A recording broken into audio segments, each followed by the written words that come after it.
Oi gente, tudo bem com vocês? Bem-vindos ao Remodelado à Luz da Bíblia. E no vídeo de hoje a gente vai continuar o vídeo anterior, a parte 2 de A Conversão e seus desdobramentos. A gente vai falar mais especificamente sobre a conversão e o que ela produz nas nossas vidas. Quais são as atitudes que nós temos depois de convertidos.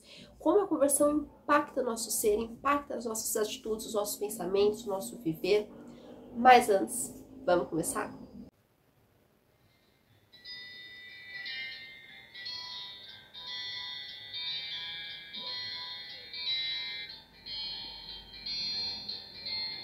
Nós estávamos falando já sobre esse tema e vamos continuar falando no livro de Deuteronômio, capítulo 30, a partir do versículo 5, que diz assim: O Senhor teu Deus te introduzirá na terra que teus pais possuíram, e a possuirás, e te fará bem e te multiplicará, mais do que a teus pais. O Senhor teu Deus circuncidará o teu coração e o coração de tua descendência, para amares o Senhor teu Deus de todo o teu coração e de toda a tua alma, para que vivas. O Senhor teu Deus porá todas essas maldições sobre os teus inimigos e sobre os teus aborrecedores que te perseguiram. De novo, pois, darás ouvidos à voz do Senhor, cumprirás todos os seus mandamentos que hoje te ordeno. O Senhor teu Deus te dará abundância em toda a obra das tuas mãos, no fruto do teu ventre, no fruto dos teus animais e no fruto da tua terra, e te beneficiará, porquanto o Senhor tornará a exultar em ti, para te fazer bem, como exultou em teus pais. Se deres ouvidos à voz do Senhor teu Deus, guardando os seus mandamentos e os seus estatutos escritos neste livro da lei, se te converteres ao Senhor teu Deus de todo o teu coração e de toda a tua alma. O primeiro ponto que a gente pode perceber aqui é a multiplicação. Como a gente leu no versículo 5, nós podemos perceber aqui que o Senhor ia multiplicar aquele povo, honrando também a aliança que ele fez com Abraão, que ele ia multiplicar a descendência de Abraão, assim como as estrelas dos céus, como a areia da praia. Então nós podemos ver aqui a fidelidade de Deus na multiplicação. Mais do que aquele povo ter muitos filhos e se tornar uma grande e forte nação, Deus ia estar ali, cumprindo a sua promessa estabelecida com os patriarcas, cumprindo a sua promessa que já tinha sido estabelecida com aqueles que vieram antes deles. Então eles iam ali ser as consequências também daquela promessa. Mas isso não isentaria eles da responsabilidade que eles teriam de obedecer ao Senhor, pois essa multiplicação também iria ser uma consequência da obediência daquele povo. Porque aquele povo tinha que pensar que muitas vezes, para Deus cumprir ali algo que já está estabelecido em uma parte também do versículo, nós temos que ter uma atitude de obediência. Nós não podemos achar que esse cumprimento da promessa vai vir do nada, vai vir apenas como uma grande bênção. Não, nós também temos deveres, nós também temos responsabilidades. Deus também coloca em nós a responsabilidade de escolher a Ele ou não. Então, aqui nós vemos esse versículo, especificamente isso, essa multiplicação, quando ele diz assim: O Senhor teu Deus te introduzirá na terra que teus pais possuíram e a possuirás, e te fará bem e te multiplicará, mais do que a teus pais. Então, a gente vê aqui esse mais do que a seus pais. A gente percebe aqui que aquele povo ia ser mais multiplicado ainda do que ele já tinha sido lá no passado. E ainda vir sobre eles um upgrade da bênção, ia vir sobre eles uma parte da bênção que ainda não tinha sido conhecida lá com seus antepassados. Então, que nós também possamos ser assim, que nós possamos ser pessoas vivendo de fé em fé e de glória em glória, que nós possamos resplandecer a luz de Cristo mais do que nas gerações passadas, que nós venhamos levar a nossa vida mais a sério, a nossa vida espiritual, que nós venhamos exercer essa responsabilidade, exercer esse compromisso, essa obediência ao Senhor. E também podemos ver mais pontos nos próximos versículos, que dizem assim: O Senhor teu Deus circuncidará o teu coração e o coração da tua descendência, para amares o Senhor teu Deus de todo o coração e de toda a tua alma, para que vivas. Podemos ver aqui a sensibilidade a Deus. Deus fala aqui que ele ia circuncidar o coração, ou seja, em vez somente da circuncisão física, Deus também ia circuncidar a alma deles, o sentimento deles. Isso nos mostra que nós devemos ser pessoas assim, que vão ter essa sensibilidade para com Deus, que vão ter essa abertura para o Espírito Santo, que não vão ser pessoas duras de coração, pessoas que querem apenas os seus próprios interesses, só querem apenas a sua vontade, mas querem glorificar a Deus. Deus espera de nós e Ele quer isso de nós. Precisamos ser sensíveis ao Espírito Santo. Não devemos endurecer nossa alma quando Ele nos repreende, quando Ele nos exorta, quando Ele nos corrige, pois isso Ele faz para que amadureçamos, e Ele faz porque Ele nos ama. Como até a própria Bíblia diz, né, em outra parte ali, fala que se a gente não é corrigido por Deus, nós somos filhos bastardos, porque Deus corrige a todo que Ele ama, a todo que Ele quer bem. E Deus é nosso Pai, então Ele nos corrige, não para que nós endureçamos o nosso coração, ou para que a gente ache que é para o nosso mal. Muito pelo contrário, é para o nosso bem, é para o nosso aprendizado e é porque Ele nos ama. Então nós devemos acatar essa correção e obedecer também. Nós podemos perceber aqui na Bíblia vários homens que foram sensíveis a Deus, tiveram essa sensibilidade no Espírito, como o próprio apóstolo Paulo fala, que quando a gente ouvisse a voz do Senhor, né, a voz do Espírito Santo no nosso coração, não era para a gente apagar essa voz, muito pelo contrário, era para a gente dar ouvidos à voz de Deus, dar ouvidos à voz do Espírito Santo dentro de nós, e não queremos jogar um balde de água fria em cima daquilo que Ele nos fala. Também podemos perceber aqui o amor e a devoção, que também está escrito nesse mesmo versículo, quando diz assim: para amares o Senhor, teu Deus, de todo o coração e de toda a tua alma, para que vivas. Então podemos aqui ver esse amor que nós devemos ter por Deus, essa devoção, essa constância que nós devemos ter na vida com o Senhor, na oração, na busca, na leitura bíblica. Precisamos amar o Senhor com tudo que há em nós. E isso é o que o próprio mandamento que o Senhor Jesus fala. Ele resume toda a lei falando que nós devemos amar o Senhor, nosso Deus, de todo o nosso coração, de toda a nossa alma, com todo o nosso ser, e amar o nosso próximo como a nós mesmos. Então repare que toda a lei e os profetas consistem nesses dois mandamentos. E aqui no Antigo Testamento mesmo já é escrito, o próprio Senhor Deus tinha falado aqui que era para nós amarmos a Ele acima de tudo e com tudo que há em nós. Então nós devemos sim cultivar esse amor a Deus. E esse amor a Deus será cultivado como? Quanto mais experiências, quanto mais tempo passado com Deus, quanto mais tempo investido na presença de Deus, isso sim é aquilo que vai alimentar a nossa fé. Quanto mais nós aprendemos de Deus e colocamos em prática, quanto mais a gente vê as obras do Senhor, os testemunhos, os milagres, aquilo, essa graça derramada que o Senhor já colocou nas nossas vidas. É aí que a nossa fé aumenta, é aí que a nossa devoção aumenta, é aí que o nosso amor aumenta. Mesmo porque a própria Bíblia fala que a fé, ela vem como? Pelo ouvir a palavra de Deus. Então nós devemos ouvir mais a palavra de Deus, obedecer mais os mandamentos do Senhor.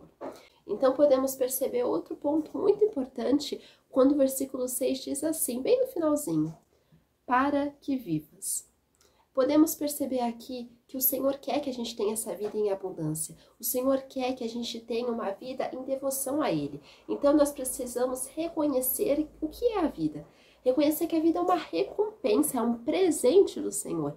Reconhecer que a vida é algo para nós glorificarmos a Deus. É algo para nós vivermos e santificarmos a Deus nas nossas escolhas, santificarmos a Deus em tudo aquilo que há em nós. O Senhor nos diz que se obedecermos a sua voz, viveremos. Precisamos reconhecer que fora de Cristo, fora do Senhor Jesus e seus mandamentos, não há vida. Há sim sofrimento, há sim uma distância de Deus, há sim esse mundo de pecado.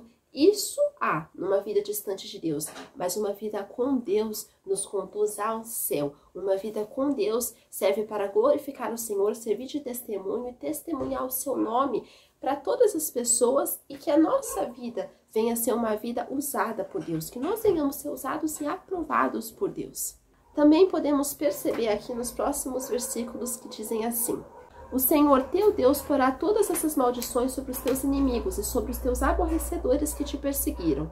Podemos perceber aqui o ponto de quando a maldição é tirada. O Senhor falou aqui, prometeu àquele povo que Ele ia tirar aquela maldição sobre a vida deles e colocar sobre a vida daqueles que antes tinham perseguido a eles.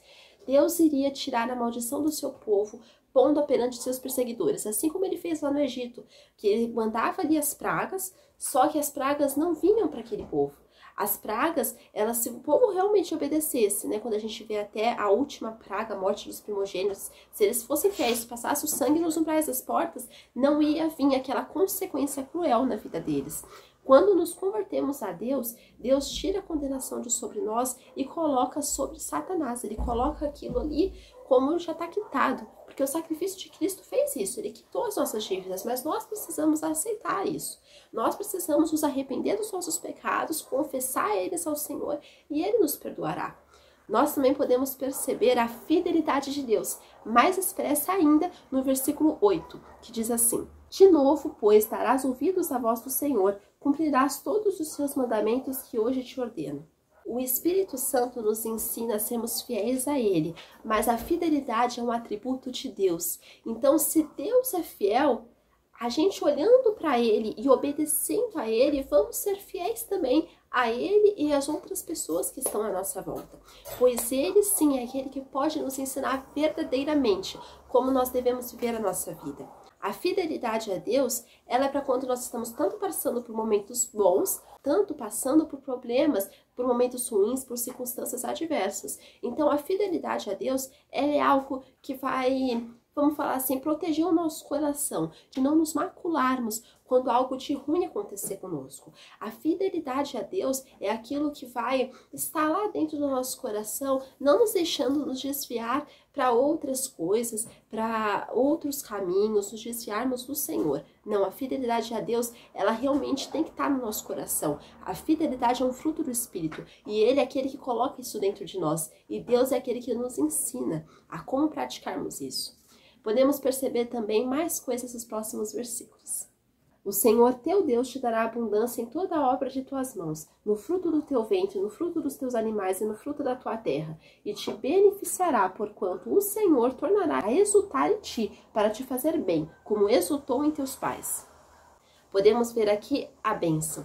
Aqui a Bíblia fala que o Senhor iria abençoar o seu povo. Se aquele povo obedecesse os mandamentos do Senhor, fosse fiel a Ele e fizesse ali a vontade dele, o Senhor iria vir com a sua bênção sobre eles. Quando somos fiéis e obedientes ao Senhor, Ele nos abençoa. E nós sabemos que Ele é aquele que é dono de todas as bênçãos. O Senhor é aquele que pode sim transformar o impossível em algo possível. Então, não é mérito nosso as bênçãos do Senhor. Não é mérito também só daquilo que nós fazemos, é pela graça de Deus. Mas nós também não podemos achar que a graça é algo para a gente pecar, um passe livre para a gente pecar. Não. Nós temos a graça de Deus derramada, mas nós também temos que obedecer a Deus, né? Quando a gente vê até na Bíblia escrito, né? Não pra gente se vangloriar achando, né? Que, então quanto mais eu pecar, mais a graça vai abundar. Não, nós devemos ser sim obedientes e fiéis ao Senhor. E a graça dele já está derramada na nossa vida e ela vai continuar derramada. Nós também podemos entender um versículo muito importante, né, nesse versículo mesmo que eu li, uma coisa muito importante, que é a alegria de Deus, quando Deus se alegra em nós. Aqui a palavra fala que Deus ia exultar em nós, assim como Ele tinha exultado nos pais, nos antepassados, né, nos patriarcas, quando Ele diz aqui nesse versículo. Deus diz que se alegraria em nós. Pensa ao privilégio dessa alegria de Deus, nós temos a causa dessa alegria de Deus, né? Que privilégio, precisamos ser íntegros, né? Precisamos ter essa integridade, esse caráter, né, de Deus dentro de nós. E Ele se alegra quando Ele vê isso em nós, Ele fica feliz. Deus é um pai, e assim como um pai humano se alegra de ver o filho obedecendo, se alegra de ver o filho ali tendo um bom comportamento, obedecendo, dando respeito, valor àquilo que Ele diz, Deus também, Deus quer que nós o amemos, Deus quer que nós o obedecemos, pois isso é uma prova de amor. Então, a alegria de Deus é ver a gente convertido, fazendo a vontade dele. E nós precisamos, sim, praticar isso. Pense que toda vez que a gente obedece, a gente alegra o coração de Deus. Então, perceba também a condição no versículo 10, que diz assim: se deres ouvidos à voz do Senhor teu Deus, guardando os seus mandamentos e os seus estatutos escritos neste livro da lei, se te converteres ao Senhor teu Deus de todo o teu coração e de toda a tua alma. Aqui expressa essa condição.